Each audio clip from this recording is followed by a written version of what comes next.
howdy, all you collector car fans out there. This is the owner and founder of Southernmost Motorsports, Jason, and we are looking at a incredible Tales from the Bush.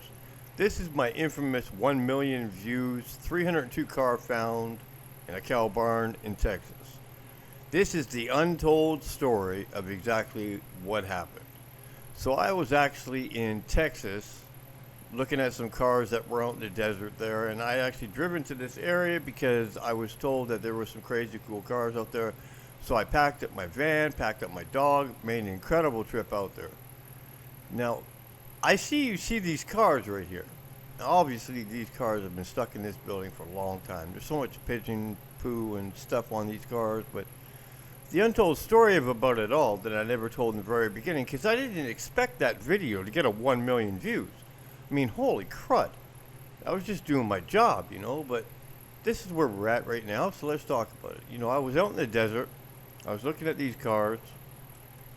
Cars that I was looking at were the super rarest cars in the world. There's a selfish picture right there. And, the thing that I was starting to find about these cars in Texas, because I had never been to Texas before, but, I got the call, and I went out there, and I started looking at these cars. The thing that blew me away about these cars is, yeah, you got the Texas heat, but you don't have any salt on the road. You don't have any snow. So these cars were rough, super rough, but untouched and super solid. So this was the place that I was at before I got the 300 new cars in the barn. I'm looking at all these cars. I'm going through the desert. I got rattlesnakes, black widow spiders, tarantulas all floating around me. But I was out there looking at these cars, and it was just mind-boggling. This first place that I was at was an older guy that owned a towing business, and they told me I could go out and look at these cars. I'm looking at these cars, and it's just like, basically, it's the same story that you get with all towing business. Back in the 60s and 70s, if your car got towed and you didn't pay your bill, they went out for a mechanic's lien, and that car was lost. It wasn't yours anymore. The first video I did about the 302 cars found in the car barn, everybody was saying, oh, the towing business, these people are stealing these cars. But at the end of the day, this is back in the 60s and 70s. If your car got towed and you couldn't pay your tow bill, the people that own the tow yard would file for a mechanic's lien, and they would get a title legally on these cars. So there was no stealing or robbery or dishonestness about it. You couldn't pay your bill, you lost your car. I mean, these cars out there were absolutely incredible. There's so many convertibles in this field. Now, this was the place that I was at before I even got anywhere near these 302 cars that were found in the barn. But this is the outside of that place when I first got invited over to that 302 cars found in the barn. Now, there were so many cars out here, but these are the ones he decided to not stick in the building. Now, what I got from the people was that there was 302 cars stored in this car barn. Their father had done this, and they told me right away before I even entered the building. I remember the lady standing outside was infamous. This lady standing outside with me, she said, look, we want $1 million for the cars that are stored in this building and the cars that are stored outside. My dad did this. He passed away, and he told us that these cars had some value and that we want $1 million for these cars. But we have some rules for you looking at these cars. You cannot have your shoes on because you're going to damage the cars because they're so tight together. In order for you to get pictures of these cars, you're going to have to walk across them. Let me tell you something. I spent 2 or 3 days in this cow barn. I had lunches packed with me. There was no way to exit the building. I think there was a door halfway in between where I could get out and get some fresh air, but there was cows on the outside of this barn scaring the crap out of me the whole time I was there because they were banging on the barn, and it was just really creepy. But I'm in there with these cars just piled in there, 6 inches to a foot apart from each other, and I'm climbing across these cars trying to get pictures.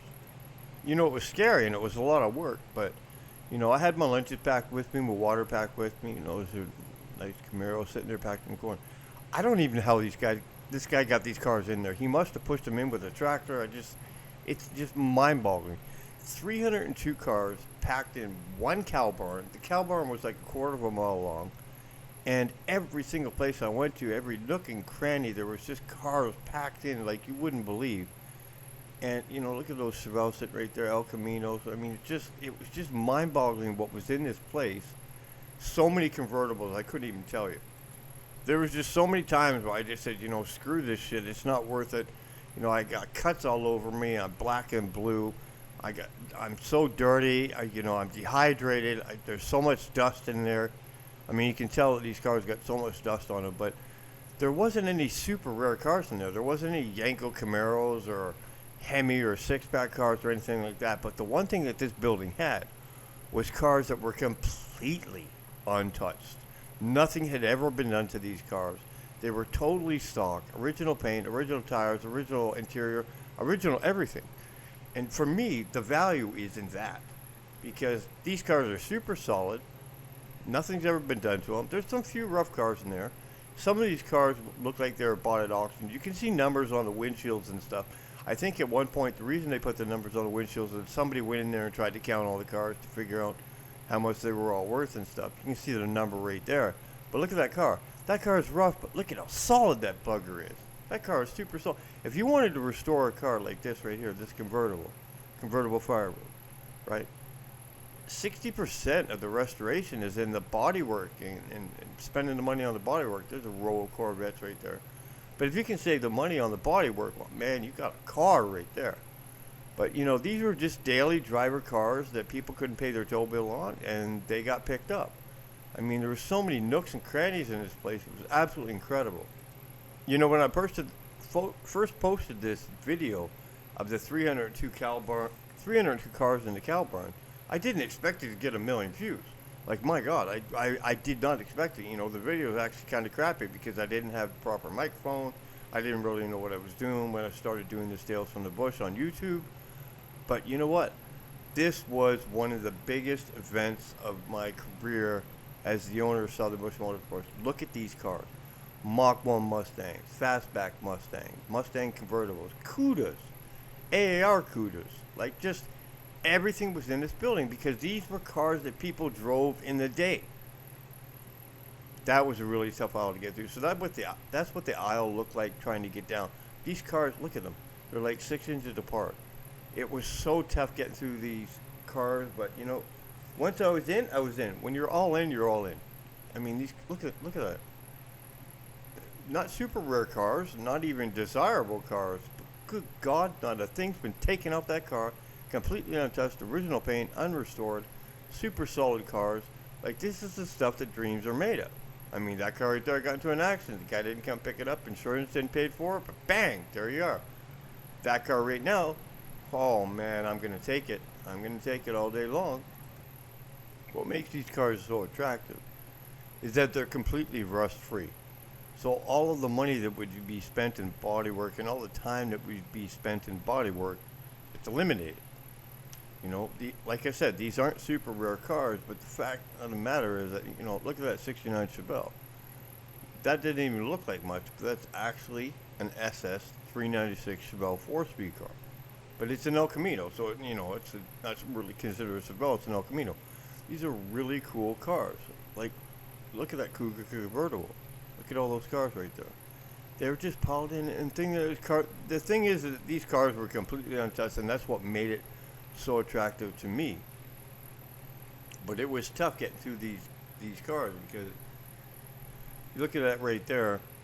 These cars are piled in side by side. I couldn't even get good pictures of these cars because they were just so bloody tight together. Even when I climbed on top of them, I couldn't. But this was the outside of the 302 cars piled in this building. These are cars that he decided to not put inside the building. I don't know what his determination was on when the cars piled into the building or not, but good Lord. Oh man, look at these Corvettes. Just piled in beside each other. Obviously those cars not going to rust because they got fiberglass bodies. But the fact of the matter, the people left these kind of cars left on the side of the road. Oh, look at that Mach 1. Come on, man. You can't tell me that car is not completely untouched. Look at the original paint on that car. Yeah, it's got like an inch of bird crap on it, but it's a completely untouched car. And this is where these cars were sitting, just like this. Mach 1 Mustangs, Chevelles, Camaros, just piled in here, completely untouched, unrestored, super solid, original paint cars. It's just like a time capsule of cars that were just stuck in this building. It really blows me away how the original video that I did about these 302 cars found in the Calburn, Texas, did 1 million views. But that's why I decided to make this second untold story about how everything happened. It was mind-boggling. It was so stressful. It was a lot of work. I got hurt so many times. But you know, at the end of the day, this is what, 20 years later, I'm able to show this video. Thanks for coming by and checking on our Tales from the Bush, and don't forget to like and subscribe. And you know, if you can help with the Patreon page or buying a t-shirt from Southern Bush Motorsports, it really does help us out to keep going. And I really appreciate all the people that are subscribed and that keep following our channel. And don't forget, we got a lot more stuff coming to you. Thank you for coming by and checking on another Tales from the Bush from Southern Bush Motorsports.